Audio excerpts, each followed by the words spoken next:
안녕하십니까.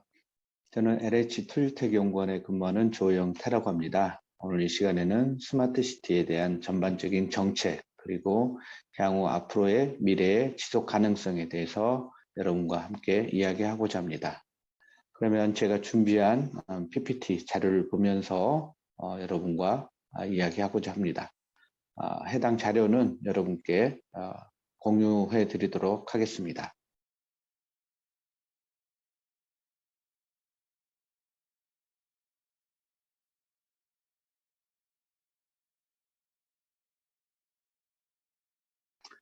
스마트시티 이론과 실제부터 시작하도록 하겠습니다. 스마트시티는 2000년대 초반에 유럽과 한국에서 시작되었다고 볼 수 있습니다. 2000년대를 전후로 해서 전 세계적으로 도시화가 급격하게 많이 진행이 됐었고, 아시다시피 한국뿐만 아니라 유럽 그리고 전 세계적으로도 도시로 인구가 집중되는 도시화가 진행되었습니다. 현재 전 세계의 지구의 도시화율, 그러니까 지구의 인구의 약 55% 정도가 도시라는 한정된 공간에 살고 있습니다. 도시의 면적은 지구 면적의 약 2%에 해당되는데, 이 2%에 해당되는 도시에 전 지구 인구의 55%가 집중되어 있고, 이곳을 중심으로 해서 많은 산업화 그리고 도시화가 진행되다 보니까 많은 도시 문제를 일으키게 되었습니다. 대표적인 도시 문제로는 도시의 환경 오염, 교통 정체, 그리고 쓰레기 문제와 같은 것들이 도시의 대표적인 문제라고 할 수가 있는데요. 이러한 도시의 문제를 효율적으로 해결하기 위한 방법으로 ICT 기술을 활용하는 것이 스마트시티에서 그러한 개념이 스마트시티라는 개념으로 출발을 하였습니다. 최근에는 이러한 도시 문제를 해결할 뿐만 아니라 새로운 도시의 가치를 창출할 수 있는 새로운 혁신적인 방법으로 스마트시티가 이야기되고 있습니다. 그래서 스마트시티의 시작은 각종 도시화에 따른 도시 문제를 해결하기 위한 방법으로 시작되었지만, 최근에는 도시의 새로운 가치를 창출할 수 있는 방법으로 고민되고 있다는 게 커다란 줄기인 것 같습니다. 도시화와 기후변화에 대응하기 위한 유럽과 한국의 노력들은 스마트시티로 나타나는데, 유럽은 디지털시티라는 이름으로 처음 시작되었습니다. 2000년대 초반부터 2010년대까지는 디지털시티, 그리고 최근에는 2010년 이후에는 스마트시티라는 용어로 주로 사용을 하고 있습니다. 구체적으로는 2007년에 2020 전략이라고 하는 유럽의 전략에서는 이러한 기후변화에 대응하기 위해서, 그리고 도시화에 따른 기후변화에 대응하기 위해서 탄소를 20% 감축하자, 그리고 신재생 에너지의 사용을 20% 확대하자라는 2020 전략이 시작되었고, 구체적인 방안으로 에너지 2020이라고 하는 2010년대 정책이 발표되기도 했습니다. 특히 유럽의 스마트시티는 EIPSCC라고 하는 유럽 집행위원회 EC 중심으로 하는 유럽 혁신 파트너십 EIP라고 불리고 있는데요. EIP로 다양한 노력들을 하고 있는데, 주로 5개 분야에 대해서 EIP 유럽 혁신 파트너십이 작동되고 있습니다. 그 중에 하나가 스마트시티와 커뮤니티라고 하는 EIP SCC가 되겠고, 이런 구체적인 노력들은 실행 전략이 2013년에 만들어져서 현재 유럽의 스마트시티를 추진하고 있는 기본 바탕이 되고 있습니다. 유럽의 스마트시티는 명확하게 에너지와 교통을 중심으로 ICT를 도입하자라고 하는 것들이 추진되고 있고 진행되고 있습니다. 그래서 유럽의 스마트시티는 대부분이 에너지, 교통 부분의 스마트시티라고 보시면 되겠습니다. 한국에서는 전자정부 그리고 IT 기술이 급격하게 발달하는 2000년대를 전후로 해서 스마트시티가 시작이 됐는데, 스마트시티라는 용어 나오기 전에 한국에서는 2003년 UCT라는 이름으로 스마트시티를 해오고 있습니다. 2003년에 UCT라는 용어가 처음 사용되었는데, 이전에도 서울시를 중심으로 한 전자정부 그리고 토피스라는 것들이 진행이 되었고, 우리 건축에서는 건축 행정정보 시스템인 세움터 EAIS라고 하는 세움터가 진행이 되었고, 토지 이용 정보 시스템 등 최근에 이야기되고 있는 스마트 시티의 기본적인 전자정부 행정 그리고 교통 시스템들을 스마트 시티라는 개념 이전에도 진행을 해왔었습니다. 스마트 시티와 유사한 개념으로 스마트 시티의 전 모델이라고 할 수 있는 UCT라는 것들은 LH가 진행하는 흥덕 도시개발 사업과 그리고 인천 아이패즈에서 처음으로 진행이 되었고, 이러한 개념은 2007년에 R&D를 통해서 구체화가 되었는데, 당시 R&D에서는 유에코시티라고 하는 최근에 이야기되고 있는 스마트 그린시티 개념이 사용되기도 했습니다. 우리나라는 이 유에코시티 R&D를 통해서 UCT법, 스마트 도시법을 처음으로 제정을 했는데 이게 2008년입니다. 그리고 2008년에 만들었던 UCT법을 2017년에는 스마트 도시법으로 스마트 시티라는 용어로 다시 변경을 했는데, 구체적인 스마트 도시라는 용어는 2017년에 우리나라에서는 정책적으로 사용을 하고 있습니다. 현재는 스마트 도시와 스마트 시티가 혼용돼서 사용이 되고 있는데요. 두 가지 다 같은 개념 내지는 같은 내용이라고 보시면 되는데, 법적이고 공식적인 용어는 스마트 도시를 사용을 하고 있고, 일반적으로는 스마트 시티라는 용어도 행정에서는 사용을 하고 있습니다. 한국의 스마트 시티는 주로 도시 관제, 그리고 행정, 안전과 같은 탑다운 방식의 서비스로 나타나고 있는데, 유럽과 한국의 커다란 차이점이라고 볼 수가 있습니다. 유럽의 스마트 시티는 기후변화에 대응하기 위한 에너지, 교통 부분의 서비스가 주된 내용이라면, 한국은 이러한 도시 문제, 특히 사회 안전, 방범, 방제에 대한 내용으로 도시 관제와 행정, 안전에 대한 서비스가 주된 내용을 구성하고 있습니다. 앞서 말씀드린 대로 한국의 스마트 시티, UCT는 2003년에 시작이 됐습니다. 2000년대 전후로 초고속 통신망 구축 사업이 전국적으로 진행이 되었고, 이러한 기반 시설을 바탕으로 UCT가 진행이 되었습니다.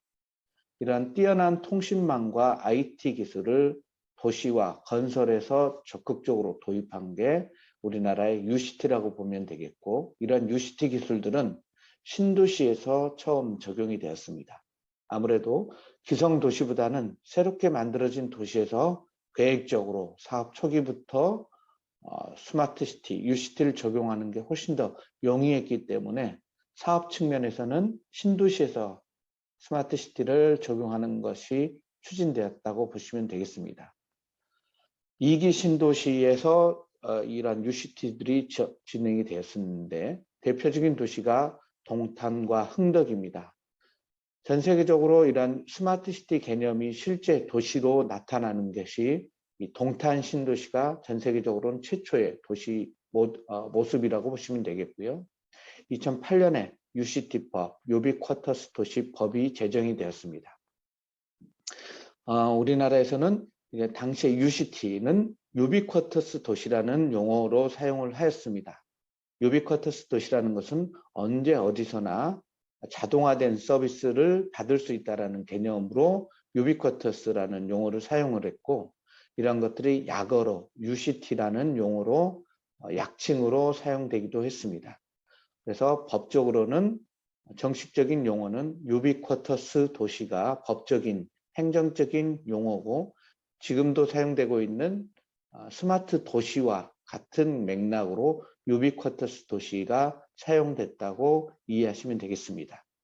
그리고 이런 유비쿼터스를 부르기 편하도록 UCT라는 약칭으로 사용을 많이 했었는데요.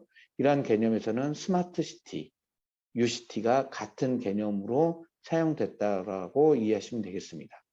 본격적으로 수도권의 신도시, 약 10개의 신도시가 진행이 되었는데, 김포 신도시, 그리고 송파에 있는 위례 신도시, 판교, 광교와 같은 2기 신도시에서는 이러한 UCT 개념이 적용이 되어서 도시 인프라로서 UCT가 적용이 되었고, 이런 것들이 최근에는 혁신도시와 행복도시를 비롯한 3기 신도시까지도 전반적으로 스마트시티가 적용돼 오고 있다라고 이해하시면 되겠습니다.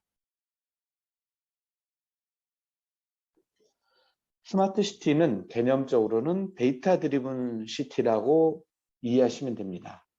데이터를 중심으로 도시를 운영하는 도시 개념인데요. 스마트시티의 다양한 개념과 정의가 있는데 이 중에서 전 세계적으로 통용되는 내용은 데이터를 중심으로 도시 자원을 효율적으로 운영, 관리하는 도시로 정의하고 있습니다. 그래서 영어로는 데이터 드리븐 시티가 스마트 시티의 기술적인 개념적인 정의라고 보시면 되고요. 이러한 스마트 시티는 구조적으로 보시면 도시 인프라 그리고 통신망과 같은 스마트 도시 기반 시설 그리고 그 위에 이러한 스마트 도시 기반 시설과 도시의 인프라를 통해서 서비스가 진행되는 서비스 구조라는 3단계 구조를 가지고 있습니다.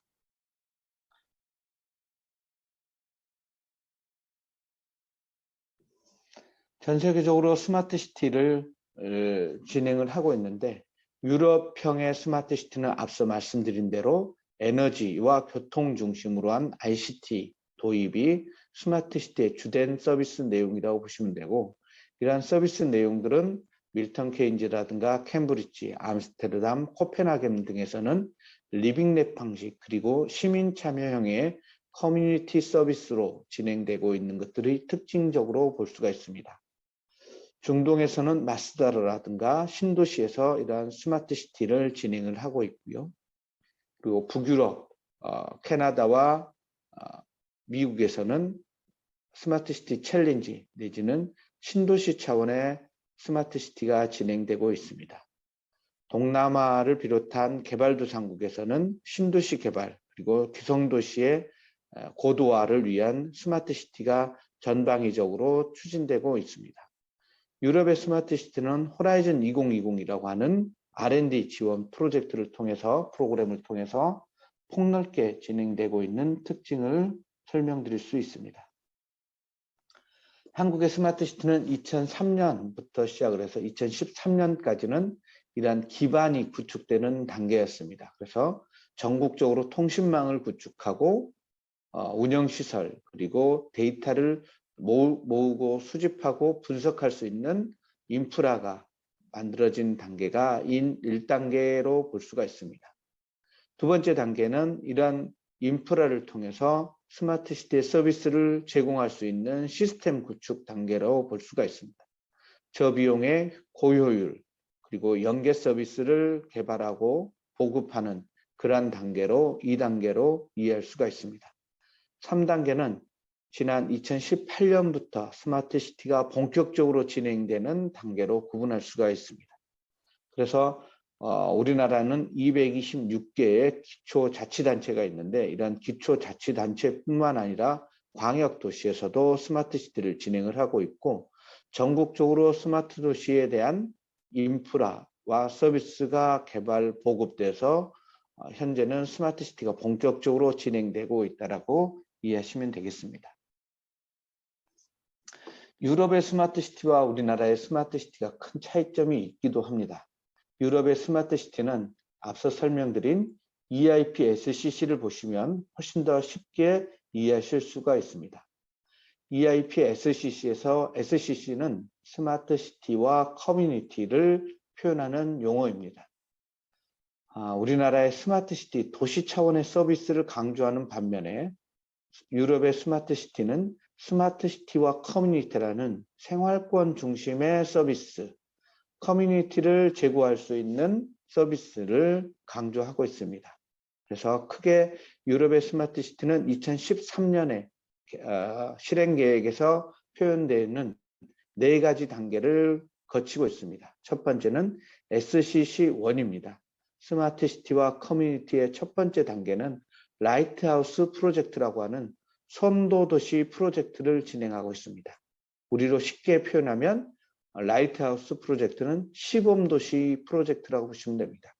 이러한 시범도시에서는 유럽연합 차원에서는 여러 도시들이 서로 협력적으로 그리고 경쟁적으로 스마트 시티를 추진할 수 있는 시범도시 프로젝트를 진행하고 있는데 현재 2014년 그러니까 2013년 마련된 실행계획에 따라서 2014년부터 2021년 현재까지 약 17개의 시범도시 프로젝트, 라이트하우스 프로젝트가 진행되고 있습니다. 이러한 프로젝트의 특징은 유럽 연합에 있는 유럽 국가들의 두세 개 이상의 도시들을 한꺼번에 시범도시라는 개념의 프로젝트로 선정을 하고 이러한 도시들을 해당 프로젝트 프로그램에 따라서 지원하고 있습니다. 앞서 설명드린 호라이즌 2020이라고 하는 프로그램을 통해서 해당 비용을 지원을 하고 있고 이러한 라이트하우스 프로젝트, 시범도시 프로젝트는 특징적으로는 이 이후에 시범적으로 진행을 하고 후속 도시라고 하는 펠로우 시티, 후속에 오는 도시들을 연속적으로 선정을 해서 선도 도시에서 만들어진 실증적인 서비스, 성공적인 서비스를 후속 도시에서 적용할 수 있도록 하는 체계를 가지고 있습니다. 그래서 라이트하우스 프로젝트의 특징은 선도 도시와 후발 도시를 한꺼번에 팀을 짜서 진행하고 있다는 특징을 보이고 있습니다.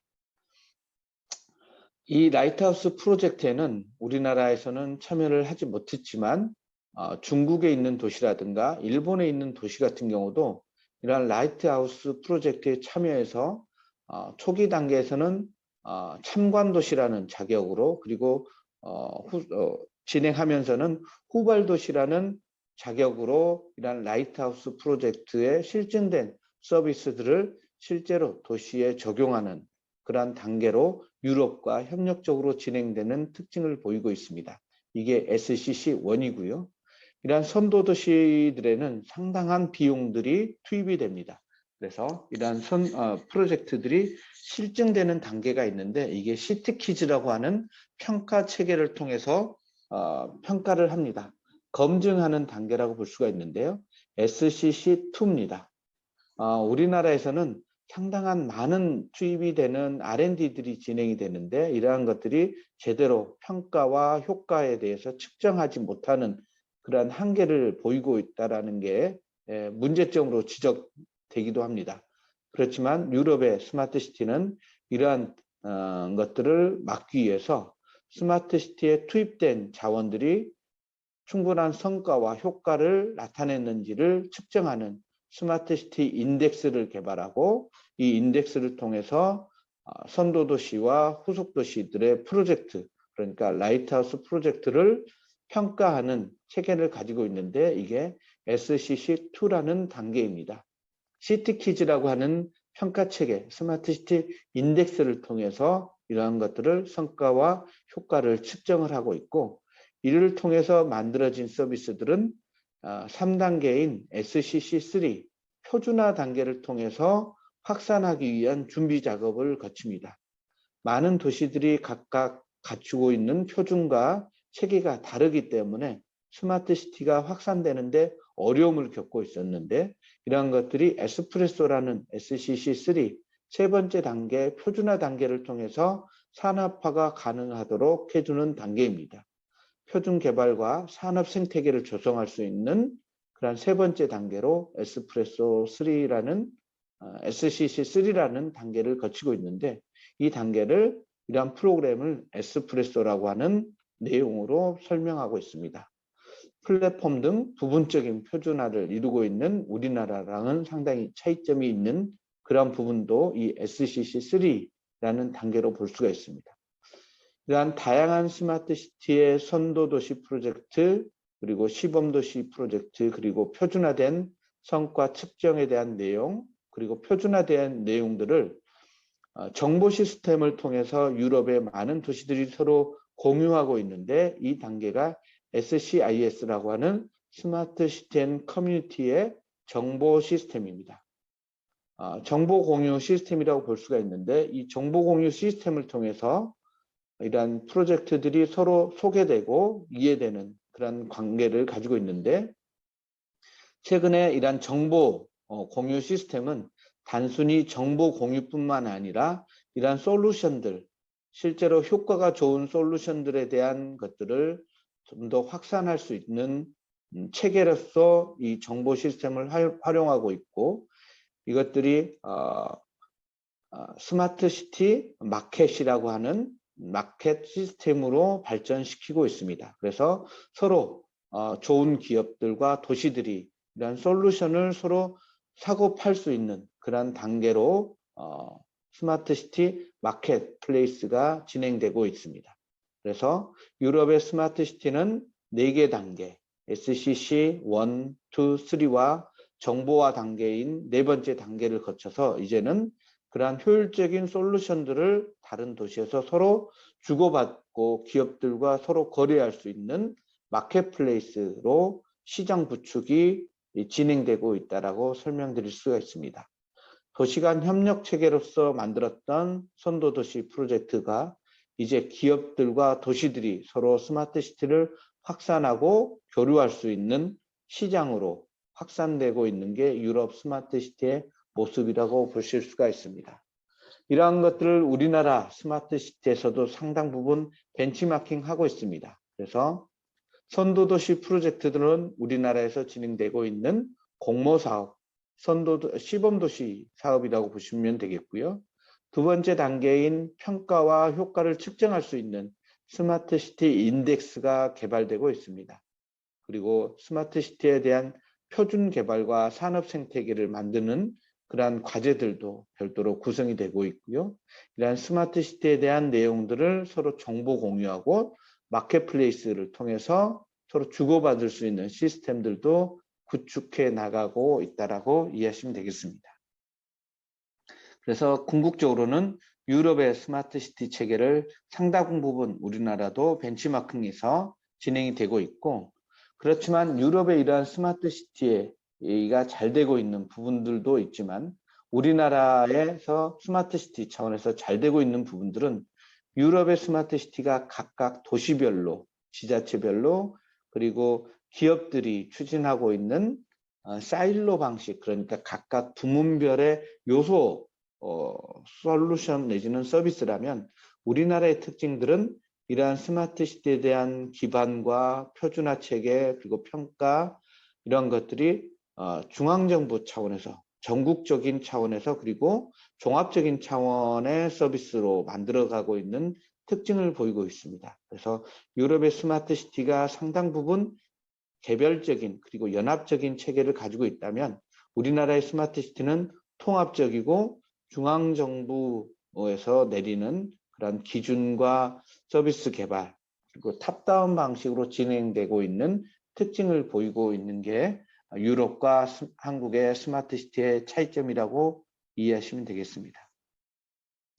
이처럼 유럽의 스마트 시티와 한국의 스마트 시티는 서로 벤치마킹을 하면서 이러한 스마트 시티로 발전해 나가고 있고, 유럽의 스마트 시티는 기후변화의 관점에 강조하다 보니까 이런 에너지와 교통에 치중하고 있는 그런 부분들을 한국의 스마트 시티에서도 벤치마킹할 필요가 있다고 봅니다.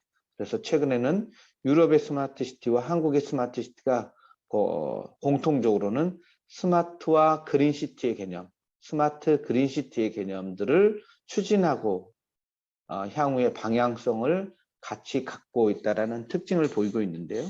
이것들이 요즘 정부에서 그리고 전 세계적으로 이야기하고 있는 탄소 중립, 그리고 그린 뉴딜의 개념과 유사하다라고 보시면 되겠습니다. 그래서 향후에 우리나라의 스마트 시티에 대한 정책들도 상당 부분은 기후변화에 대응할 수 있는 스마트 시티의 개념들이 좀 더 강화되는 스마트 그린 시티로 발전될 것으로 보입니다. 이러한 스마트 시티, 상당히 이해하기도 어렵고 복잡한 것이라고 볼 수도 있는데요. 스마트 시티를 이해하는 가장 첫 걸음이, 저는 스마트 시티에 대한 법적인 체계를 이해하는 게 가장 중요하다라고 생각을 하고 있습니다. 우리나라 스마트 도시법에서 다루고 있는 스마트 시티의 체계는 스마트 도시 기반시설이라는 용어로 설명하고 있습니다. 그림에서 보시는 것처럼 건설, ICT 기술을 융합해서 만들어진 도시가 스마트 시티인데요. 이러한 스마트 시티를 이루고 있는 기반 시설에는 지능화 시설, 지능화된 시설, 통신망, 운영 시설이라고 하는 3단계의 기반 시설을 범주화하고 있습니다. 지능화 시설은 여러분이 센서로 이해하시면 되겠습니다. 도시의 정보를 캐치할 수 있는, 수집하고 받아들일 수 있는 말단에 있는 우리 가장 기본이 되는 시설이 센서라고 보실 수가 있는데, 대표적인 센서로는 여러분이 가지고 다니는 핸드폰도 도시의 정보, 그리고 인간의 정보를 만들어내는 지능화 시설일 수가 있고요. 그리고 CCTV라든가 자동차에 설치된 GPS 시스템들과 같은 다양한 센서들이 지능화 시설이라는 법적인 용어로 설명하고 있습니다. 이러한 센서가 부착된 도시 기반 시설, 그러니까 센서가 부착된 신호등이라든가 센서가 부착된 육교와 같은 시설, 도로와 같은 시설이 지능화된 시설이라고 법적에서는 법적인 용어로는 설명하고 있습니다. 그래서 가장 기본이 되는 스마트 도시 기반 시설의 첫 번째는 센서와 센서가 부착된 지능화된 시설입니다. 두 번째는 이러한 센서를 통해서 캐치된 정보, 그리고 운반된 정보들이 이동할 수 있는 통신망이 두 번째로 중요한 도시 기반 시설입니다.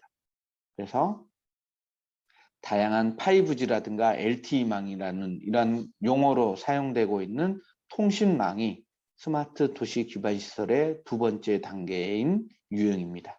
세 번째는 운영시설을 뽑을 수 있습니다. 운영시설은 이러한 도시 정보를 한꺼번에 수집해서 분석하고 활용하는 그런 공간적인 시설과 시스템을 운영시설이라고 표현하고 있습니다. 그래서 우리나라에서 말하는 스마트 도시 시설은, 스마트 도시 기반 시설은 지능화된 시설인 센서, 그리고 통신망, 운영시설이 스마트 도시를 이루는 기반 시설입니다. 이것들을 이야기하시면 스마트 도시는 앞서 정의한 대로 데이터 드리븐 시티라고 말씀을 드렸는데, 데이터, 그러니까 도시의 데이터를 기반으로 도시의 자원을 효율적으로 운영하는 도시라는 차원에서 스마트 도시에 대한 개념을 다시 한번 이해를 하시면, 이러한 기반 시설, 도시의 정보들을 활용하기 위해서 센서와 통신망과 운영시설이 이러한 도시의 정보를 활용할 수 있는 가장 기초적인 도시 기반 시설이라고 이해하시면 되겠습니다. 이러한 도시 기반 시설을 통해서 만들어진 도시 정보, 그리고 융복합된 도시의 서비스들은 스마트 도시 서비스라는 형태로 나타납니다. 우리나라 법에서는 스마트 도시 서비스, 그러니까 도시에서 진행되는 스마트 서비스로는 행정, 교통, 보건, 의료, 복지, 환경, 수자원, 에너지, 방범, 방제, 교육, 시설물 관리, 물류, 문화, 관광, 스포츠, 근로, 고용, 주거, 기타 12개 범주로 스마트 도시 서비스를 구분하고 있습니다. 자세히 보시면 우리 도시에서 진행되는 모든 서비스가 스마트 도시 서비스의 대상이라고 이해하셔도 무방합니다. 그래서 많은 유형 구분이 있을 수가 있는데, 이러한 스마트 도시 서비스에 대해서는 구분하는 기관과 국가에 따라서 6단계로 나누는, 유형을 나누는 그런 데들도 있고, 우리나라에서는 12개 유형으로 나누고 있습니다. 주로 6개로 나눴을 때 핵심적으로 들어가는 유형은 행정, 교육, 그리고 시설물, 그다음에 에너지, 그리고 인프라와 같은 시설들이 핵심적인 유형으로 구분되기도 합니다.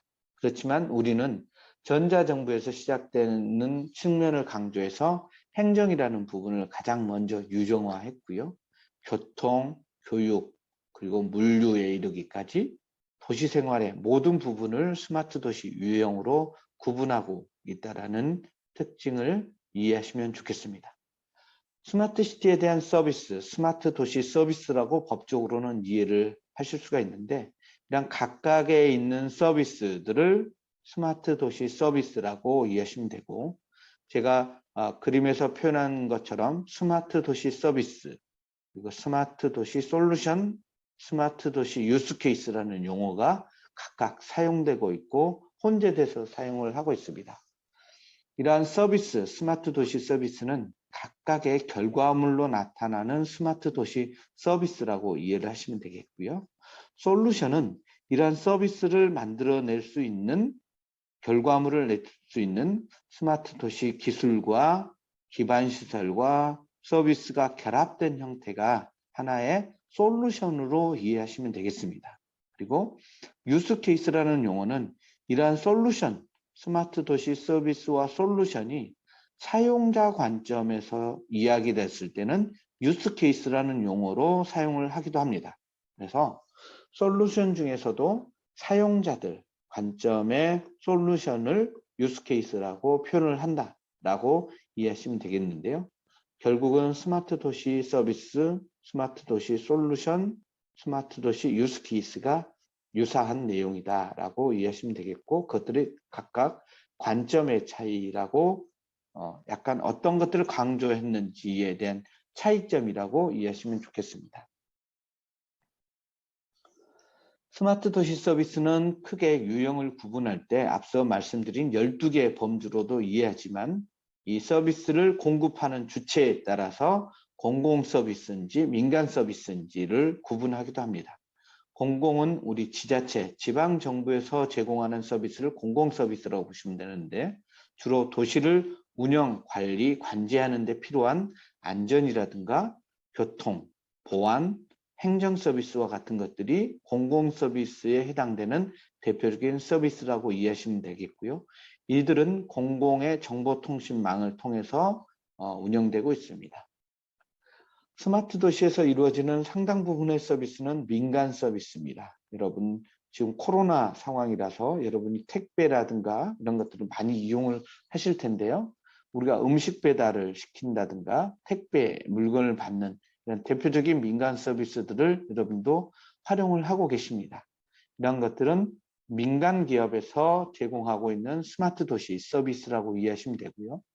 이런 공공의 서비스들이 점차 민간의 서비스들이 확대되는 단계로 현재 상황이 진행되고 있고, 코로나 상황에서 훨씬 더 이러한 민간 서비스들의 개발들이 확대되고 있다고 보시면 되겠습니다.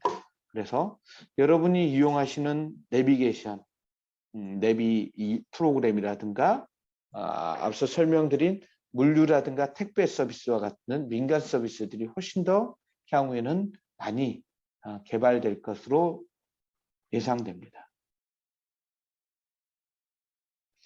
앞서 스마트 도시 인프라와 서비스를 설명을 드렸는데 이 설명을 사과나무처럼 이해하시면 편할 것 같습니다. 우리 땅 속에 있는 많은 자원들, 에너지들을 사과나무가 흡수해서 열매를 맺게 되는데 이런 구조가 도시와 같은 구조라고 이해하시면 되겠습니다. 대기 센서, CCTV, GPS, 모바일 그리고 각종 센서를 통해서 도시의 정보를 수집하게 되는데 이러한 센서들을 앞서는 법적인 용어로는 지능화 시설이라고 표현을 했습니다. 이러한 지능화된 시설은 뿌리 줄기와 몸통을 통해서 이러한 양분들이 이동을 하게 되는데 이러한 것들이 앞서 말씀드린 통신망이라고 이해하시면 되겠고요. 우리 몸통을 통해서 이러한 정보들이 수집되고 해석되고 새로운 서비스로 발전될 수 있는 운영시설이 있습니다. 그리고 이러한 운영시설을 통해서 나무 가지에는 많은 열매들이 열릴 수가 있는데 이러한 각각의 열매들이 서비스, 스마트 도시 서비스로 유형 구분이 가능합니다. 우리나라의 서비스들은 이처럼 에너지, 안전, 환경, 교통, 행정처럼 12개 분야의 서비스로 구분을 하고 있는데 앞서도 설명드린 것처럼 우리나라의 이런 스마트 도시 서비스는 도시의 각종 정보들을, 도시의 모든 정보, 다양한 정보들을 수집하려는 노력을 하고 있고요. 이런 것들을 하나의 교통, 에너지 정보뿐만 아니라 안전이라든가 개인정보라든가 행정정보들까지 전부 수집하려고 하는 노력을 하고 있습니다. 그래서 이런 정보들을 수집할 수 있는 정보 시스템을 플랫폼이라는 용어를 쓰기도 하는데, 그래서 우리나라의 정보 시스템은 통합 플랫폼이라고 하는 것들로 명명을 하고 있습니다. 이처럼 우리나라는 각종 다양한 정보를 수집하기 때문에 안전과 교통, 행정, 경제 정보들이 서로 융합돼서 기존의 각각의 서비스에서 스마트시티 이전의 서비스가 이루어졌던 아날로그 방식의 서비스에서 훨씬 더 디지털화된 그리고 스마트화된 서비스로 발전을 하고 있습니다. 이런 서비스들은 다양한 분야의 정보가 결합돼서 새로운 형태, 융합된 형태의 결합된 형태의 서비스로 나타나는 특징을 보이고 있고, 기존의 아날로그 방식의 도시에서는 볼 수 없었던 새로운 영역의 융복합된 형태로 나타나는 특징을 보이고 있고, 이러한 것들이 우리나라 스마트시티의 대표적인 유형이라고 보시면 되겠습니다. 예를 들면 범죄에 이용된 차량이라든가 이런 것들이 교통 내지는 방범에 그치지 않고 이것들이 결합된 새로운 형태들로 나타납니다. 그래서 CCTV를 통해서 우리 도시에 진입하고 이동되고 사용되는 차량의 정보들이 수집이 되고, 이러한 전자화된 디지털화된 차량 정보와 그리고 기존에 있었던 범죄 정보 그리고 경제 정보가 서로 결합돼서 우리가 체납된 차량이라든가 범죄에 이용된 차량을 도시에서 어디에서 이 차량이 주차가 돼 있는지, 그리고 언제쯤 이 도시에 진입하고 어디로 이동되고 있는지도 모니터링을 할 수가 있고, 효과적으로 안전과 방범에 사용되고 있는 특징을 보이고 있는 것들이 있는데, 이러한 것들이 기존 아날로그 방식에서는 찾아보기 어려운 융복합된 서비스 형태로 나타나고 있다고 말씀드릴 수가 있습니다.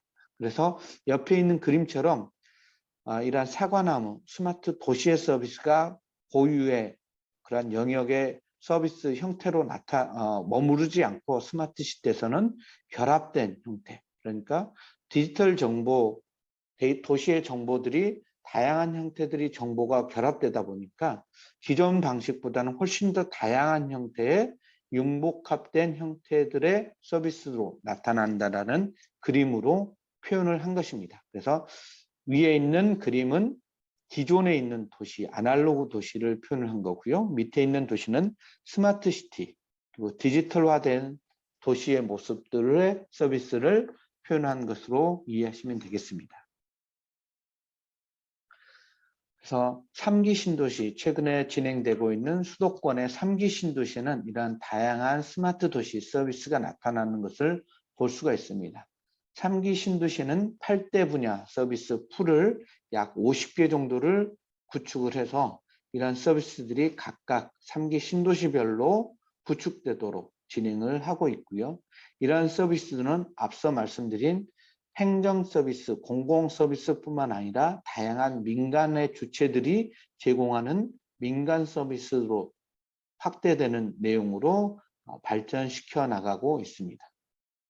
그래서 남양주 왕숙이라든가 하남 교산, 인천의 계양, 고양 창릉, 부천 대전과 같은 3기 신도시는 다양한 교통, 에너지, 그리고 친환경 서비스, 그리고 생활 중심의 우리가 일상생활에서 직접 서비스를 경험할 수 있는 스마트 서비스가 많이 마련돼 나가고 있습니다. 기존의 이러한 스마트 도시 서비스 전달 체계는 지방정부 공공 위주의 그런 서비스였습니다. 그래서 서비스의 주체로 지방정부 지자체 역할이 아주 중요했었는데요. 신도시의 일부에서는 민간 개발자들이 민간의 사업 시행자 내지는 공공의 사업 시행자들이 이러한 도시를 개발하고 서비스를 구축해서 지방정부가 운영되는 그러한 형태들로 갔었던 게 최근까지의 모습이고요.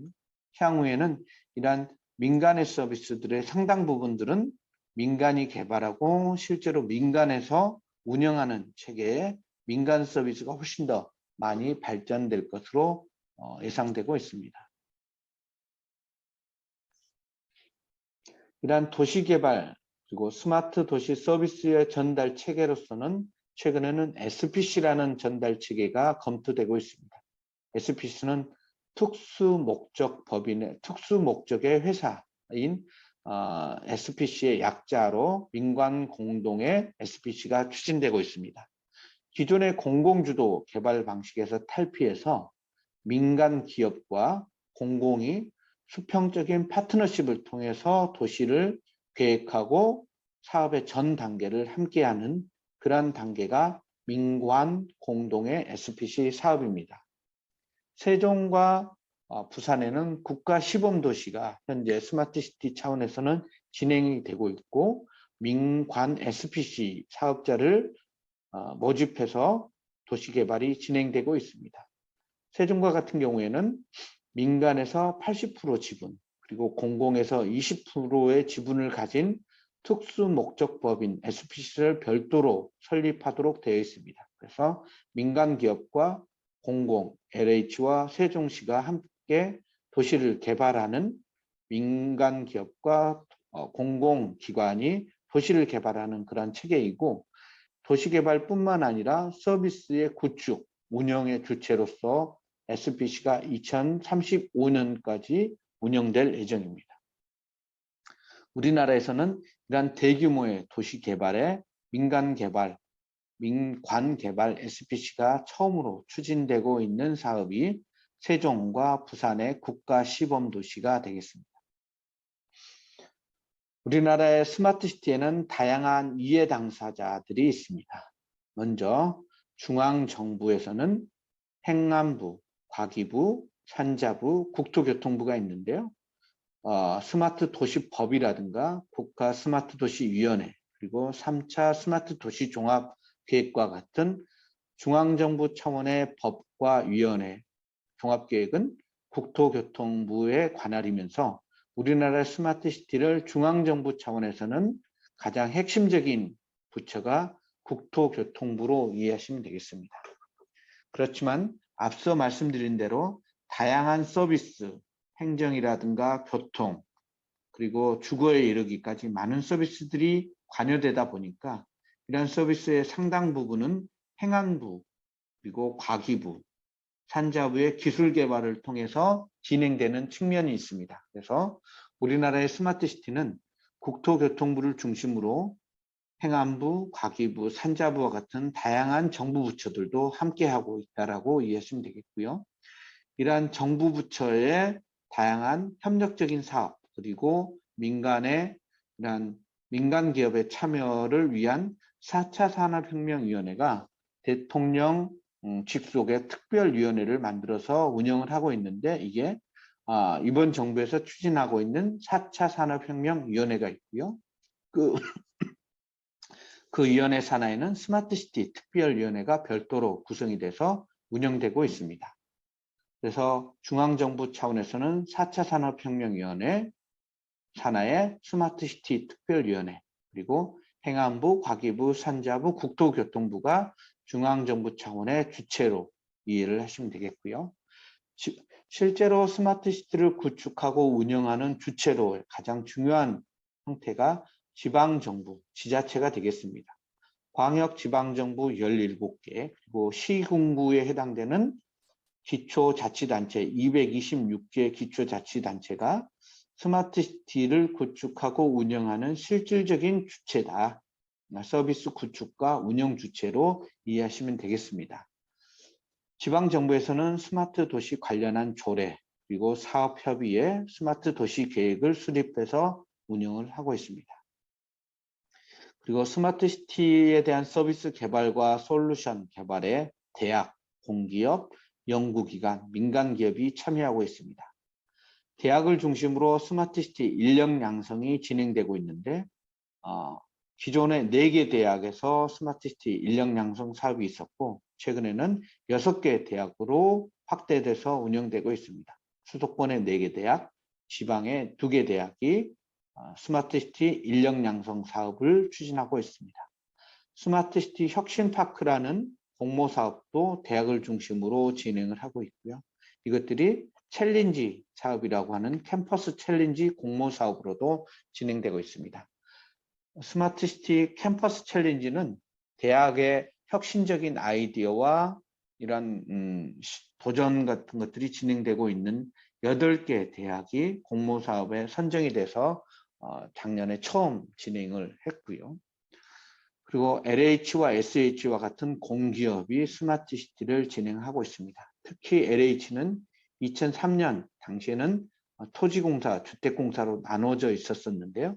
그 당시부터 신도시를 중심으로 스마트시티를 진행을 해왔고, LH가 우리나라의 신도시들을 많이 조성을 하고 있고, 도시재생, 챌린지 사업, 그리고 지금 진행하고 있는 거점 지역이라든가 그리고 리빙랩 사업에 이르기까지 다양한 스마트시티의 정책 개발과 실질적인 스마트시티 추진 그리고 공모 도시개발 사업에서 스마트시티를 진행해 오고 있는 주된 역할을 하고 있습니다.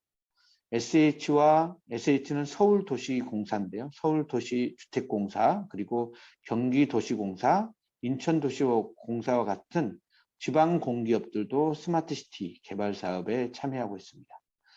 국토위원을 중심으로 스마트시티 정책과 법제도를 만드는 정책 추진이 진행을 해오고 있고요. 스마트시티 챌린지 중에서도 도시 단위의 챌린지 그리고 도시의 인증 사업을 국토연구원에서 진행을 해오고 있습니다. 아우리에서는 스마트 도시계획 인증을 지원을 하고 있고 스마트시티 포털을 운영하고 있습니다. 건설기술연구원이라는 곳에서는 스마트시티 표준 그리고 서비스 인증에 대해서 참여하고 있고요. 중앙정부의 진흥원인 카이아 그리고 나이파, 니아에서 그리고 스마트 도시 협회 등에서 스마트시티에 대한 R&D 사업과 표준화를 진행을 해오고 있습니다.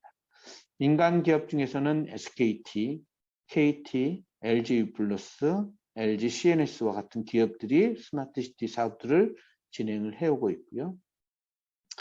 삼성 SDS라든가 네이버, 카카오, 구글과 같은 회사들도 스마트시티 관련한 기업이라고 보시면 되겠습니다. 세종 SPC 그리고 부산의 SPC도 앞서 말씀드린 민간 기업과 공공이 협력적으로 스마트시티를 개발하고 운영하는 제3기관으로서 역할을 할 것으로 예상을 하고 있습니다. 그리고 스마트시티의 추진 주체로 시민이라는 부분들이 강조되고 있습니다. 지금까지 우리나라의 스마트시티는 상당 부분은 정부 주도 그리고 탑다운 방식의 스마트시티였다면 향후의 스마트시티는 스마트시티 서비스의 실질적인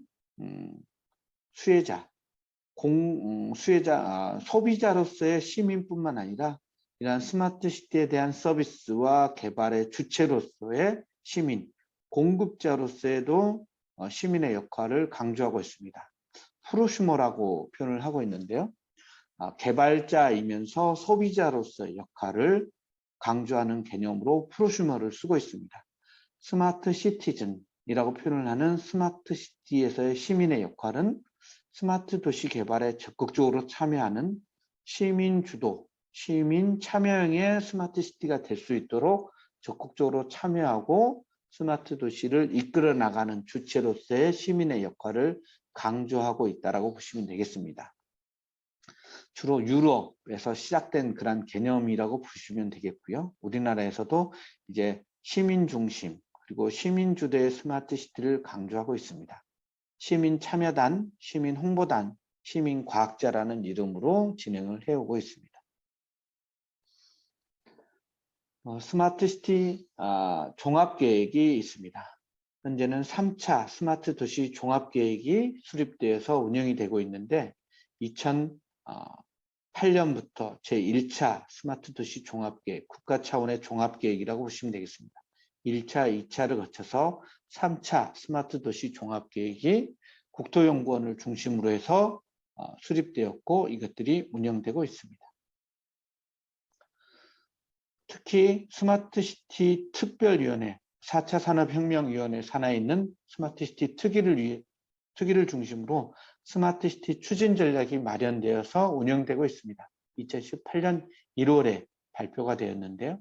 맞춤형 도시개발, 그리고 스마트시티 기반 구축, 혁신 생태계 조성, 글로벌 네트워크 구축이라는 4단계의 전략을 중심으로 해서 스마트시티를 추진해 오고 있고, 해당 추진 전략은 올해 2021년까지 유효한 추진 전략으로 작동될 예정입니다.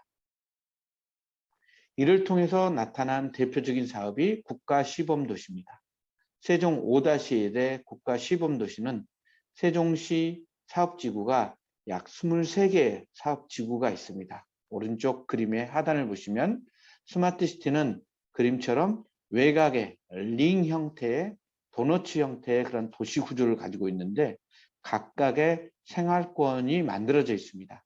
이러한 생활권은 1부터 6 생활권까지 6개의 큰 생활권으로 구분되어 있고 각각의 생활권은 3개 내지는 4개의 개별 생활권이 세부적인 생활권으로 만들어져 있습니다. 그래서 5생활권도 5-1, 5-2, 5-3에 해당되는 3개의 생활권이 있는데 이 중에 5-1이라는 2개 강이 만나는 지점의 생활권을 중심으로 국가 시범도시가 지정이 되어서 현재 추진되고 있습니다.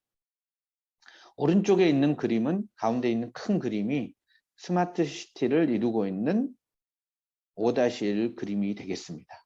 5-1의 조감도에서 보시는 것처럼 전체 링 구조의 하나의 생활권이고 이것들은 2개 강이 만나는 지점에서 생활권을 이루고 있는 특징을 보이고 있습니다.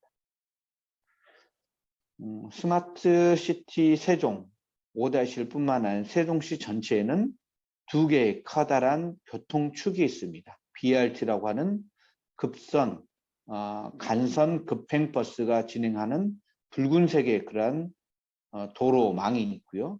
그 외곽에는 간선 도로망인 자동차 전용 도로가 외곽에 이렇게 구분이 되어 있습니다. 그래서 2가지 큰 교통축이 전체 외곽을 23개의 교통 생활권들을 연결을 하고 있고 이러한 생활권들이 5-1에서도 2개가 나타납니다. 내부에는 그 BRT 노선이 있고 외곽에는 교통 전용 순환도로, 외곽 순환도로가 2가지가 진행이 되는 그런 구조입니다. 5-1 생활권은 약 23,000평 정도 되는 전체 면적이 있고요. 23만 평이 아니라 23,000평이 아니라 제가 실수했는데 약 83만 평 정도 해당되는 전체 면적을 보이고 있습니다. 전체 생활권 중에서 SPC가 실제로 사업을 하게 되는 면적은 이 선도 사업지구인 거점 지역 중심부가 되겠습니다. 이 중심부에는 공유차라고 하는 공유차 기반 구역을 설정을 해서 여기에는 일반 개인용 차량이 진입하지 못하고 대중교통 그리고 공용의 자동차 그리고 퍼스널 모빌리티라고 하는 자전거 그리고 PM들이 운영하는 공유차 기반의 구역으로 계획되고 있는 지역이 되겠습니다. 해당 지역에서는 자동차 없는 개인 자동차가 진행할 수 없는 그런 특별한 구역으로 만들어질 예정입니다. 그리고 그 외곽에는 이런 세종 5-1에서 만들어질 다양한 서비스들을 미리 선제적으로 실증하는 스마트 퍼스트 타운이 개발될 예정입니다. 스마트 퍼스트 타운은 보시는 면적의 지역이 약 1.5만 평 정도 되는 구역의 면적입니다. 가장 초입에 있는 실증 테스트베드 지역이라고 보시면 되겠고요. 전체적으로는 외곽에 이러한 링 모양의 자율주행 자동차 트랙을 만들어서 세종시에 운영되게 될 자율주행 자동차를 실제로 미리 해당 지역에서 테스트할 수 있는 그러한 지역으로 만들 예정이고 다양한 에너지 중심의 건축물 그리고 도시 기반 시설을 미리 실증할 예정에 있습니다. 국가 시범도시로 스마트시티 세종 5-1에서는 약 7개의 혁신적인 서비스를 만들 예정인데 그 중에 대표적인 내용이 교통과 에너지가 되겠습니다. 두 번째, 국가 차원의 정책으로는 스마트시티 챌린지를 들 수가 있습니다. 챌린지는 쉽게 말하면 중앙정부 차원의 공모 사업이라고 보시면 되겠습니다. 크게 도시 전체에 해당되는 시티 챌린지, 그리고 마을 단위의 타운 챌린지, 대학 중심으로 하는 캠퍼스 챌린지가 진행이 되고 있고, 기존에 만들어진 혁신적인 솔루션들을 도시에 서비스를 보급하는 솔루션 확산 사업, 솔루션 챌린지가 진행되고 있습니다. 그래서 중앙정부의 공모 사업으로는 시티 챌린지, 타운 챌린지, 캠퍼스 챌린지, 솔루션 챌린지가 진행되고 있다라고 이해하시면 되겠습니다. 여러분 대학에서도 캠퍼스 챌린지에 대해서 많은 관심을 가지고 참여하실 수도 있겠다라고 생각이 됩니다. 그리고 타운 챌린지라든가 이런 부분들도 계속해서 진행될 예정입니다. 기존 도시, 신도시뿐만 아니라 도시재생 사업 지역에서도 스마트시티 기술을 활용하는 스마트 도시재생 사업이 진행되고 있습니다. 크게 스마트 도시형 도시재생 뉴딜 사업과 생활밀착형 스마트 기술을 활용한 도시재생 뉴딜 사업 두 가지 형태로 도시재생 사업에서의 스마트시티가 적용되고 있습니다. 스마트시티형 도시재생 뉴딜 사업은 도시재생 뉴딜 사업 중에서 약 5개, 매년 5개 정도를 스마트시티형으로 별도로 구분해서 선정하는 그런 사업이 되겠습니다. 도시재생 뉴딜 사업에 약 50억 정도의 추가 비용이 들어가는 스마트 도시형 사업이 있고요. 두 번째는 기존 도시재생 뉴딜 사업들 중에 선정된 지역들 중에 스마트시티형 기술, 스마트시티 기술을 적용할 수 있도록 생활 밀착형 스마트 도시 기술을 활용한 도시재생 뉴딜 사업이 진행되고 있습니다.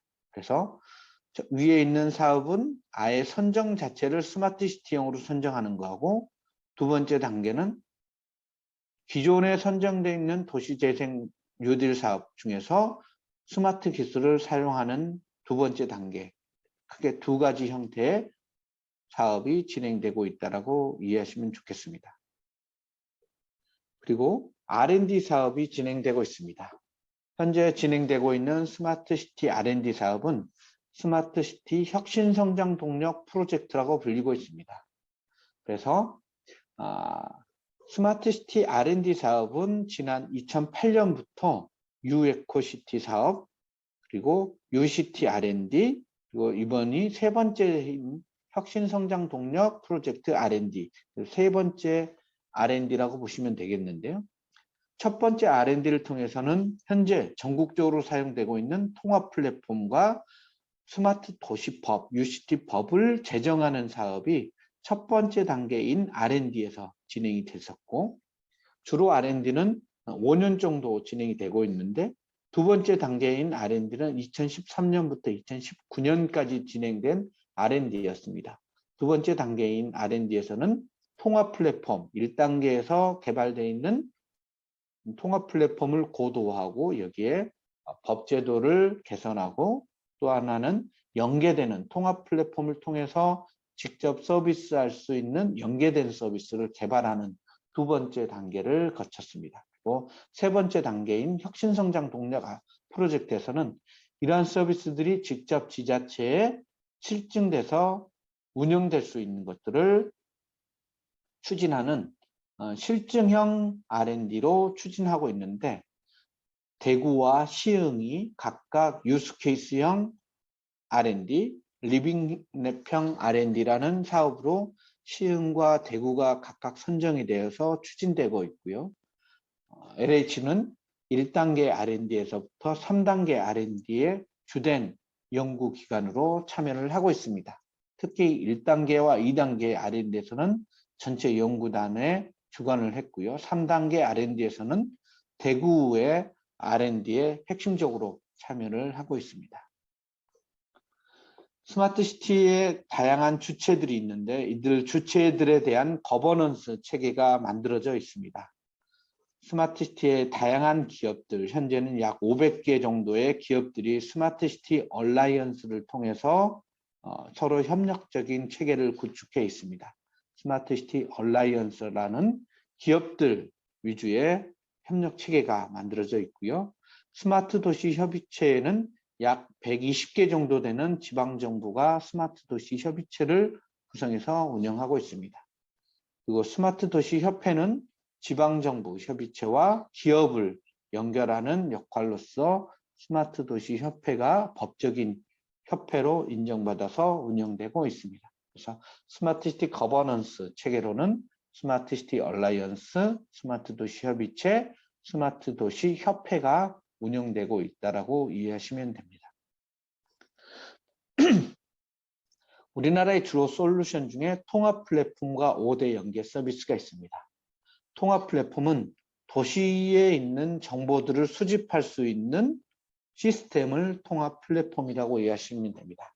현재 만들어진 통합 플랫폼은 주로 CCTV를 통해서 도시의 정보를 수집하고 있고요.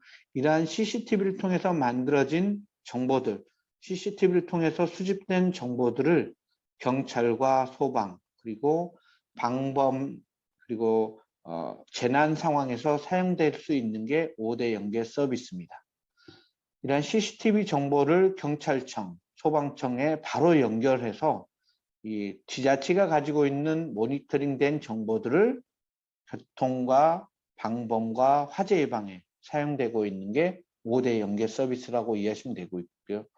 전국적으로 108개, 그러니까 229개 기초자치단체와 17개 광역지방정부가 있는데 이들 중에서 108개의 지방정부의 통합 플랫폼과 5대 연계 서비스가 보급되어 있습니다. 그러니까 전국에 있는 지방정부 중에서 약 50%에 해당되는 지자체의 통합 플랫폼과 5대 연계 서비스라는 핵심 솔루션이 보급되어 있다라고 이해하시면 됩니다.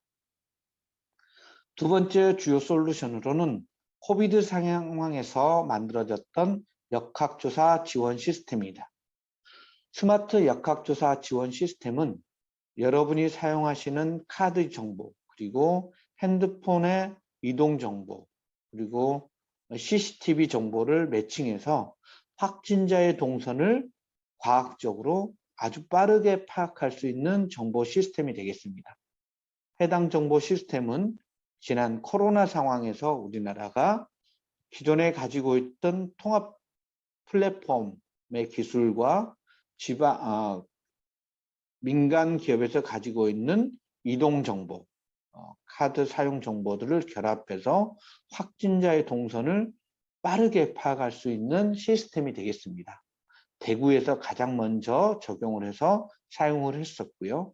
이 역학조사 지원 시스템은 전 세계적으로 우리나라가 처음으로 개발해서 운영하고 있는 스마트 도시 솔루션이라고 보시면 되겠습니다. 그래서 이러한 정보들을 위해서는 매출 정보, 카드 매출 정보라고 하는 도시 정보, 그리고 핸드폰의 이동 정보들이 아주 핵심적인 기능을 했었고, 이를 통해서 기존에 온라인 방식으로 확진자의 동선을 파악하려면 약 하루 이상의 시간이 걸렸던 것들을 이제는 이 역학조사 지원 시스템을 통하면 약 10분 내에 확진자의 동선을 상당 부분 파악할 수 있는 과학적인 솔루션이 되겠습니다. 세 번째 주요 솔루션으로는 데이터 허브가 되겠습니다. 데이터 허브는 데이터 플랫폼이라고 보시면 되는데요. 앞서 말씀드린 통합 플랫폼과 유사한 기능의 데이터 허브입니다. 실제로 데이터 허브에서는 CCTV 정보뿐만 아니라 각종 센서, 행정정보, 그리고 앞서 설명드린 민간 기업이 가지고 있는 이동정보, 핸드폰 정보, 카드 매출 정보와 같은 다양한 정보를 수집해서 이를 중심으로 데이터를 분석하고 연계해서 새로운 서비스를 만들어낼 수 있도록 하는 데이터 플랫폼이라고 이해하시면 되겠고요. 이것들을 도시 데이터 허브라고 부르고 있습니다. 이런 도시 데이터 허브는 영국에 있는 밀턴 케인즈와 캠브리지라는 도시에서 먼저 시작을 했고요. 우리나라에서도 R&D를 통해서 앞서 말씀드린 대구와 시흥에서 진행되고 있는 국가 혁신성장 동력 프로젝트 R&D를 통해서 데이터 허브라는 체계를 만들고 실제로 이런 시스템을 만들어서 운영을 하고 있다라고 이해하시면 됩니다. 대구와 시흥에서는 데이터 허브를 현재 연구 개발을 해서 올해부터 구축하고 있는 단계이고 내년에는 실제 작동되는 것들을 여러분이 확인해 보실 수도 있습니다. 데이터 허브라는 시스템은 이러한 시흥과 대구의 R&D뿐만 아니라 서울 그리고 대구와 같은 커다란 도시에서도 이런 데이터 허브를 만들어서 운영할 예정에 있습니다. 그리고 두 번째 내용으로 말씀드리는 도시 안전 2.0은 이러한 솔루션 데이터 허브 중에서도 특히 저희 연구원에서는 안전, 그러니까 경찰이 가지고 있는 112 이벤트 정보, 112 신고 정보를 중심으로 해서 도시에서 이벤트, 그러니까 경찰의 이벤트, 111 이벤트가 일어나는 것들을 분석하고 미래를 예측해서 도시의 안전을 사전에 더 키울 수 있는 그런 서비스로 만들고 있습니다.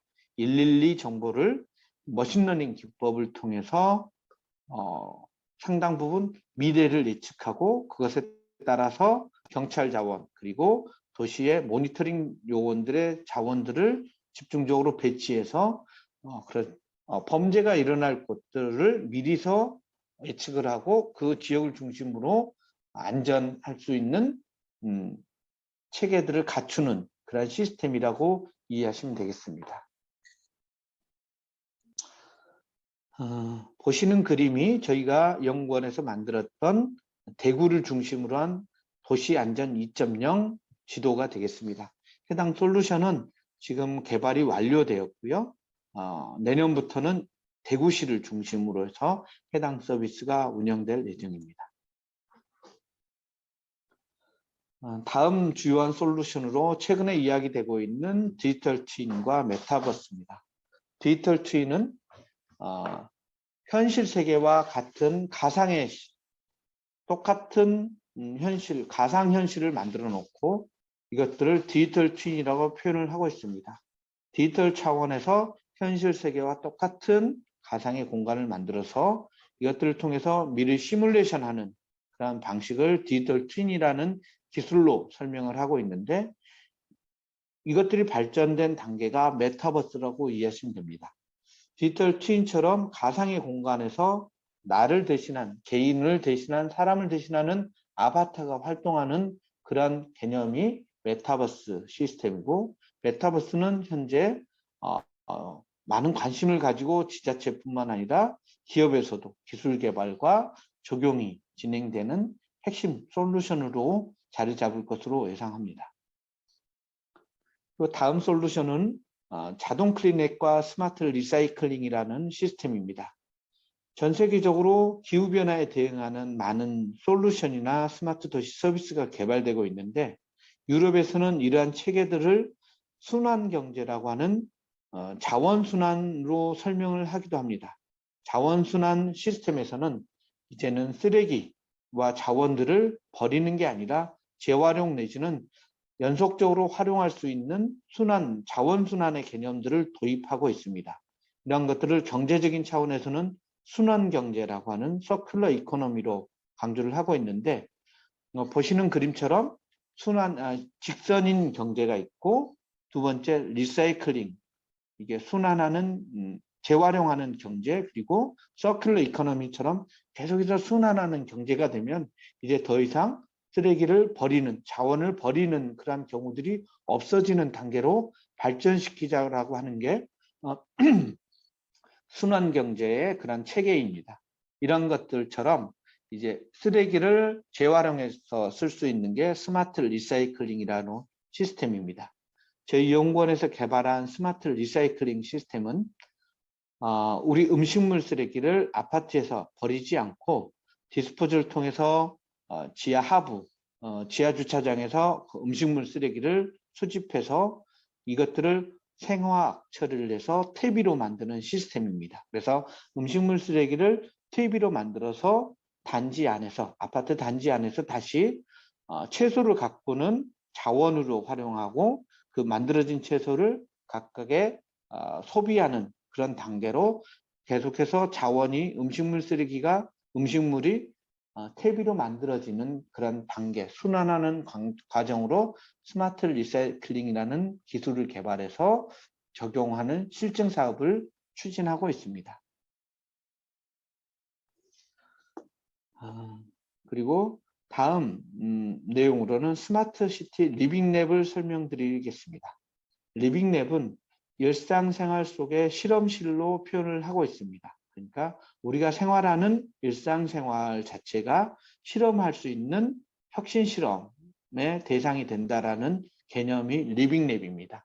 그래서 여기 일상생활을 진행하고 있는 시민, 이해 당사자, 그리고 공공, 지역사회 연구자, 그리고 기업이 함께 우리가 일상생활에서 필요한 서비스들을 함께 기획하고 개발하고 이런 것들이 실제로 작동되는지를 실증 평가해서 제품과 솔루션을 고도화하는, 만들어가는 과정을 리빙랩이라고 이해하시면 됩니다.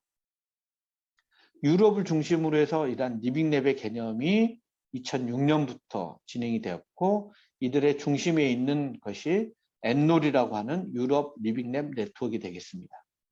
유럽 리빙랩 네트워크 엔놀에는 현재 약 450개 정도가 되는 전 세계의 리빙랩 단체들이 가입을 해서 서로 협력적으로 연계하고 있습니다.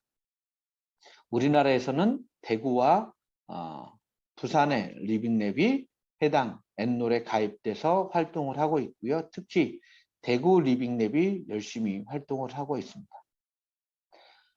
유럽의 리빙랩의 영역에서는 이처럼 헬스케어, 웰빙, 그리고 스마트 시티, 그리고 도시관리, 에너지, 교통 차원처럼 다양한 형태의 리빙랩이 있는데 우리나라에서 이야기하고 있는 이런 다양한 리빙랩의 유형은 우리는 전체를 포괄해서 스마트 시티라고 표현을 할 수도 있는데 이것들을 명칭화해서 스마트 시티, 리빙랩이라는 용어를 사용하고 있기도 합니다.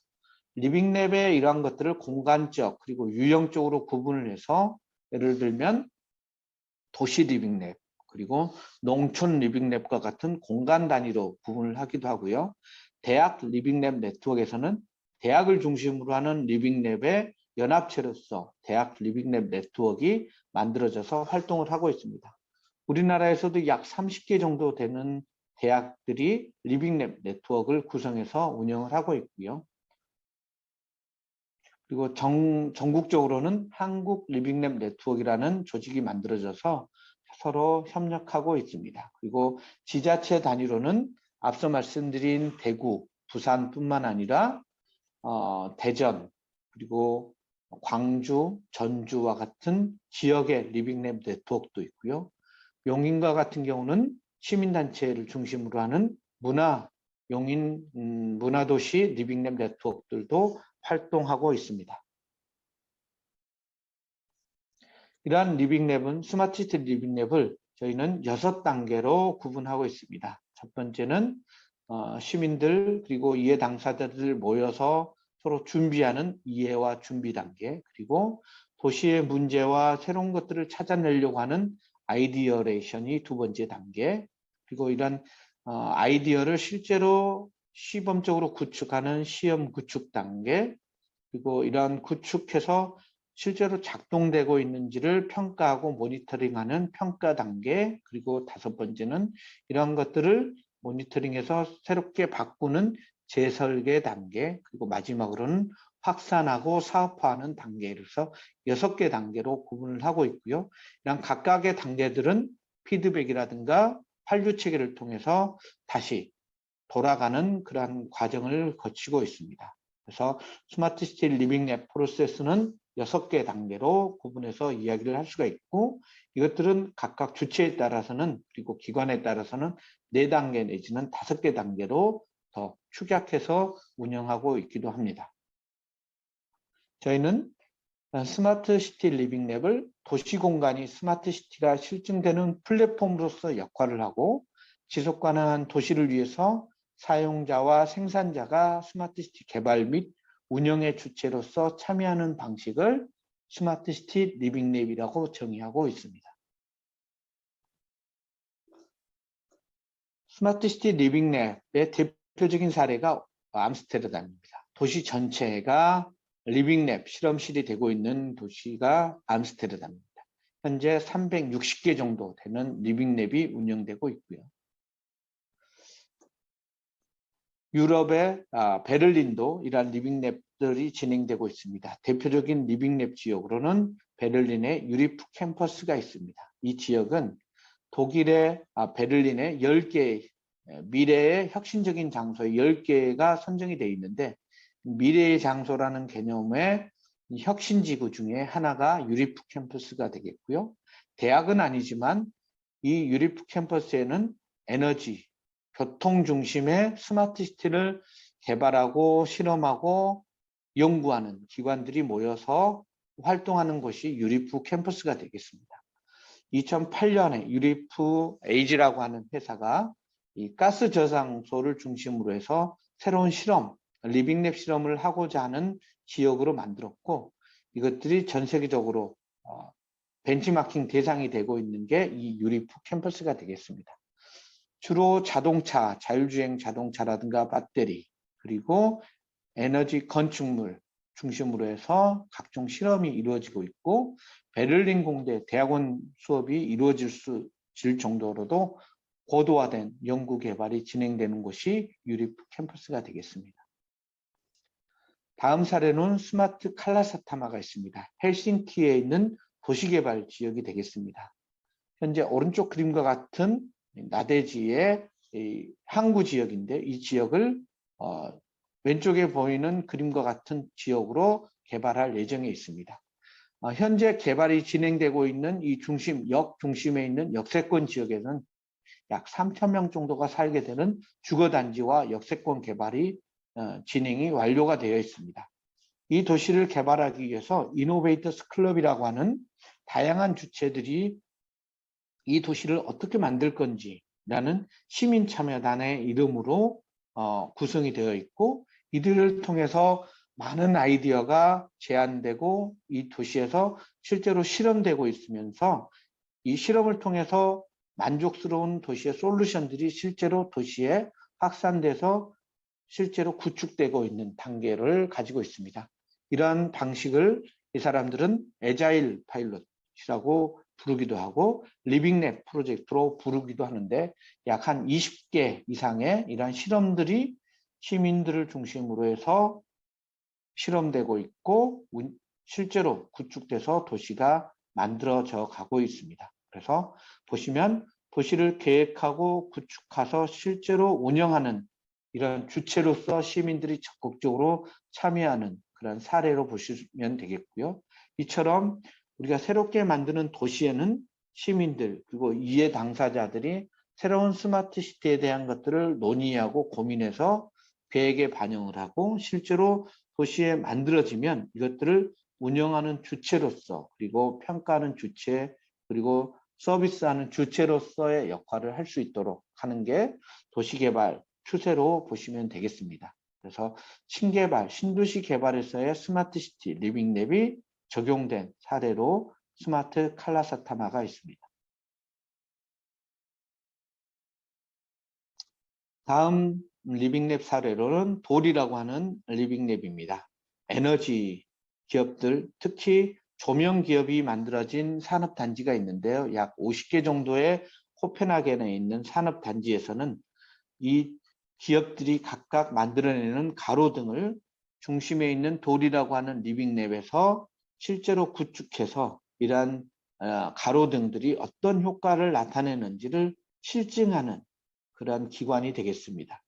이것들을 중심으로 해서 많은 기업들, 전 세계 기업들, 유명 조명 기구들이 실험되고 이러한 실험의 결과들을 지자체라든가 전 세계 다른 기업들에게 확산하는 그런 지역으로 돌이라고 하는 리빙랩이 운영되고 있고요. 이 리빙랩에서는 이제는 자율주행 버스라든가 스마트 쓰레기통과 같은 실험들, 새로운 실험들도 리빙랩 방식으로 운영을 하고 있습니다. 다음 사례는 사이드워크 토론토라고 하는 도시개발 사례입니다. 캐나다 토론토에는 구글의 자매회사인 사이드워크 랩스가 토론토 시와 함께 100만 평 정도 되는 도시개발을 진행을 했었습니다. 약 1년 반 정도 스마트 도시계획을 실제로 수립을 해서 진행을 했었는데 2020년 5월, 작년 5월에 사업이 중단된 사업입니다. 그래서 이 사례들은 구글이 플랫폼, 인터넷 플랫폼 기업뿐만 아니라 도시를 개발하는 사업으로 참여했던 도시개발 사업이라고 보시면 됩니다. 그 중에서도 먼저 1.5만 평의 시범 사업으로 추진하려고 했던 페이사이드 지역이 되겠습니다. 이 도시에 한 40층 되는 이 도시 건물을 캐나다산 목재를 통해서 이 건물을 짓겠다라고 하는 계획을 수립했고, 실제로 이것들을 짓기 위한 목재를 생산하기 위해서 구글이 목재를 생산할 수 있는 공장도 새롭게 짓자라고 이렇게 제안하기도 했었습니다. 다음 사례는 후지사와 SST입니다. SST는 지속 가능한 스마트 타운이라고 하는 영어의 약자입니다. 그래서 후지사와 지속 가능한 스마트 타운 SST는 약 1000가구 정도가 되는 그러한 단독주택 타운이 되겠습니다. 기존에는 파나소닉 텔레비전 브라운관을 만들던 공장이었는데, 해당 공장을 이 주거단지로 다시 탈바꿈시켜서 재개발, 재건축했던 그런 단지가 되겠습니다. 그래서 해당 지역에서는 단독주택 중심으로 해서 에너지를 직접 태양광을 통해서 생산하고 에너지를 공동으로 소비하는, 그리고 웰리스라고 하는 건강 프로그램과 택배, 물류 서비스, 교통 서비스를 제공하는 그런 단지 차원의 스마트 시티가 되겠습니다. 다음 사례는 토요타 자동차가 후지산 밑에 있는 이 지역에 후지산 토요타 공장 20만 평 정도가 되는데요. 이 공장 지역을 스마트 시티로 개발하겠다라고 하는 우분시티 프로젝트입니다.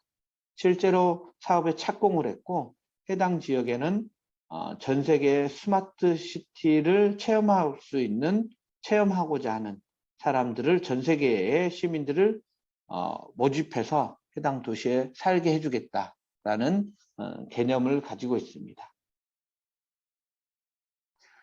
자동차 기업이 도시를 개발하는 그런 사례로 보시면 되고요.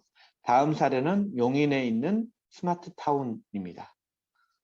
단독주택 마을인데요. 약 30가구 정도에 있는 마을에서는 앞서 말씀드린 스마트 리사이클링 시스템, 그러니까 음식물 쓰레기를 퇴비로 만드는 기계를 실제로 설치해서 실험적으로 사용하는 그런 마을이었습니다. 한 2년 정도 R&D를 통해서 사업에 참여를 했고, 음식물 쓰레기를 퇴비로 만들고 그 퇴비를 이 단지에서 활용한 자원순환형 리빙랩을 운영한 그런 마을 사례가 되겠습니다. 이처럼 스마트 시티, 미래는 데이터 드리븐 스마트 시티의 개념처럼 디지털화되고 지능화되고 메타버스의 방식에 가상화되는 그런 기술 개발이 적용될 것으로 보입니다. 그래서 향후의 스마트 시티의 미래는 데이터 드리븐 스마트 시티 개념에 맞춰서 지능화되고 가상화될 것으로 예상이 되고 있고요.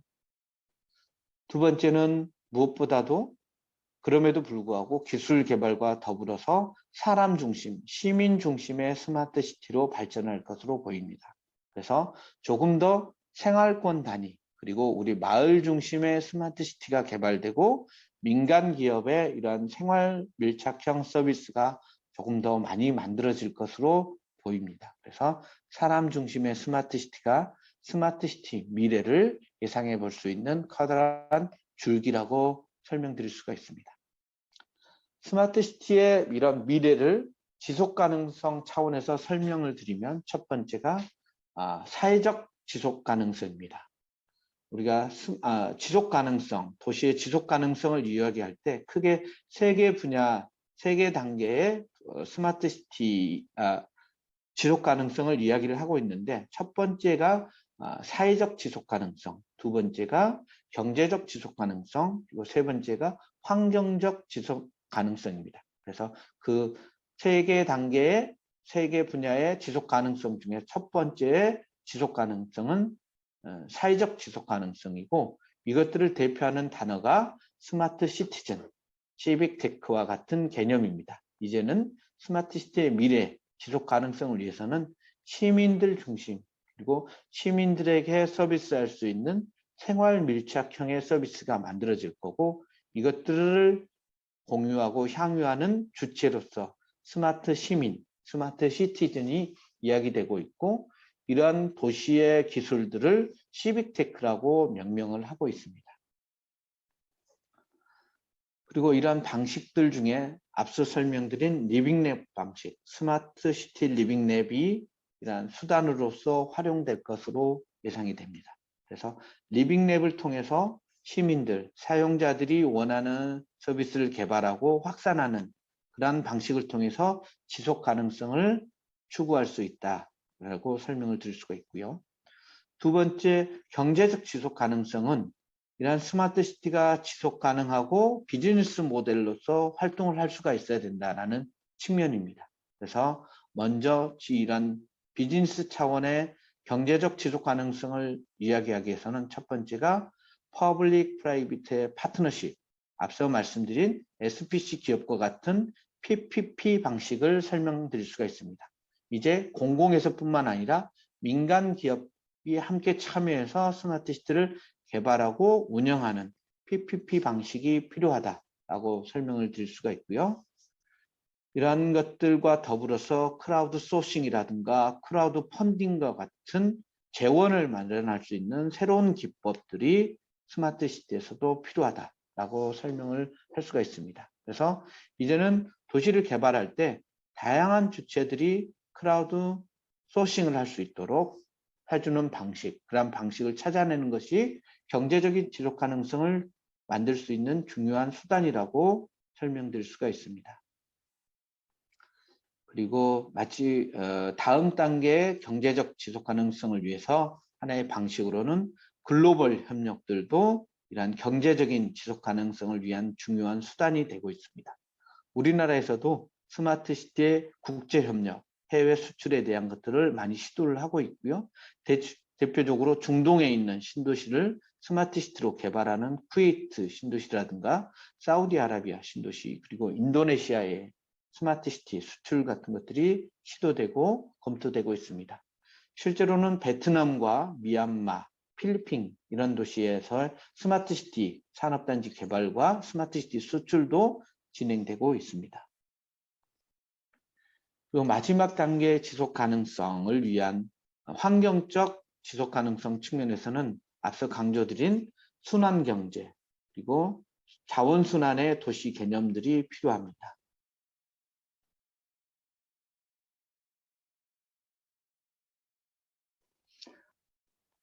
이를 위한 구체적인 수단으로 탄소 중립, 넷 제로가 이야기되고 있고요. 2030년, 2050년에 각각 탄소 중립의 목표를 수립해서 추진될 예정에 있습니다. 우리나라에서도 이에 발맞춰서 그린 뉴딜, 그리고 디지털 뉴딜을 정부에서는 발표를 했었고요. 한국판 뉴딜이라는 이름으로 그린 뉴딜, 디지털 뉴딜, 그리고 사회적인 뉴딜을 세 가지 단계로 설명을 하고 있습니다. 특히 탄소 중립을 위한 탄소 중립 선언, 그리고 그린 뉴딜 부분들이 향후 스마트 시티, 그리고 지속 가능성을 위해서도 아주 중요한 부분으로 마지막으로 설명드릴 수가 있습니다. 그리고 이를 통해서 지속 가능성, 그리고 리질리언스, 도시의 회복 탄력성을 활용하는 리질리언스 개념의 스마트 시티도 지속 가능성을 위한 미래 개념으로 이야기할 수 있습니다. 이것처럼 사회적, 경제적, 환경적 지속 가능성을 통해서 스마트 시티가 발전될 것으로 예상이 되고 있고, 중간중간에 말씀드린 것처럼 환경적인 부분을 강조하는 스마트 그린시티에 대한 개념들도 향후에 스마트 시티의 중요한 개념으로 추진될 것으로 보입니다.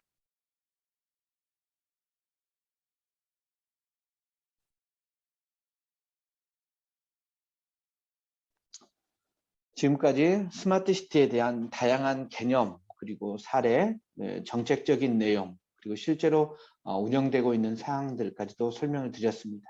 그리고 마지막에는 이러한 스마트 시티에 대한 미래 방향으로 데이터 드리븐 스마트 시티, 기술적인 차원의 스마트 시티 기술이 조금 더 발전할 거고, 그와 더불어 사람 중심의 시민 주도의 스마트 시티도 커다란 축으로 미래에는 이야기될 것이라고 두 가지 측면으로 설명을 드렸습니다.